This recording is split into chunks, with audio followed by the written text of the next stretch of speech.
myself small. I tried to quiet my voice.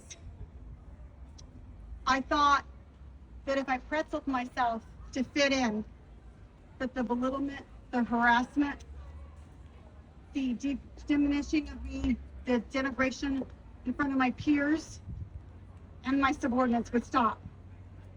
So I did things like hide in the bathroom and cry and come back during executive meetings. I did things like ask people to walk into the office with me that I worked at as the only top executive woman for 25 years, so that I didn't have to go in alone and be yelled at. I drew chicken scratches for every word I said at meetings because I thought if I said less words, it would stop. And it didn't. And it wasn't until my manager, now Superior Court Judge Chris Dunn, raise your hand, please, came to me and said, I was told to fire a woman for reporting sexual harassment. Merely for reporting sexual harassment. So Chris Duff and I, isn't it funny how you can find your voice for other people, you can't find it for yourself? Chris Duff and I said no, and we turned it into the county. And then woman after woman after woman came forward, and we were told, they're chickens. They're not real victims. They need to be retaliated against. And then the target was on Judge Duff and I. I would like to accept this award tonight. For the first time, these women are no longer Jane Does. They are here tonight, 6 out of 8 of them, and I'd like to introduce them to you. Where is Bethel Copeda? Where is Rebecca Garcia? Where is Barbara Kim? Where is Maurice McTardo? Where is Mallory Miller? Where is Amy Swanson? But I want to be honest about something I'm still struggling with.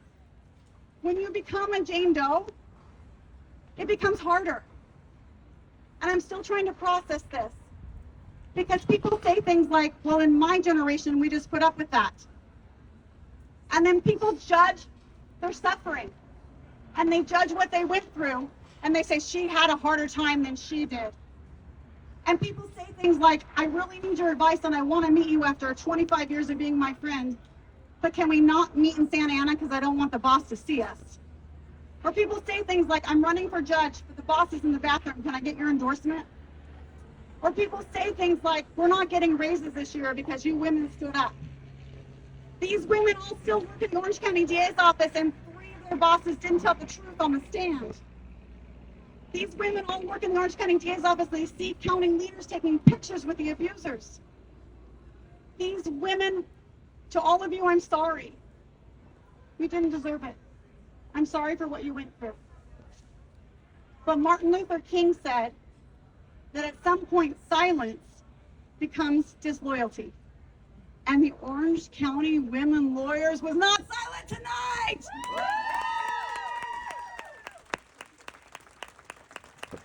It's the first organization in 5 years where 8 lawyers in our beautiful county community, 8 lawyers, is the first organization that ever said something to us.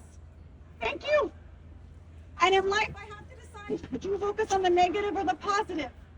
So Orange County judges took turns to meet me for dinner after calling their busy calendar and drive to San Diego so that I didn't eat alone during the trial.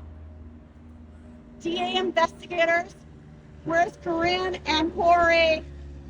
DA investigators sat in the front row, 5 of them, so that I could look at them while I testified. This is my legal community, this is my family. I received so much support from the Public Defender's Office, the Private Defense Bar, my Orange County bar friends, judges. There is so much support that I received, and from all of my friends and family. But I talked about sometimes people don't have courage. I want to talk about who had the courage to testify, and they were scared. And people say to me, but they're scared. But aren't we supposed to do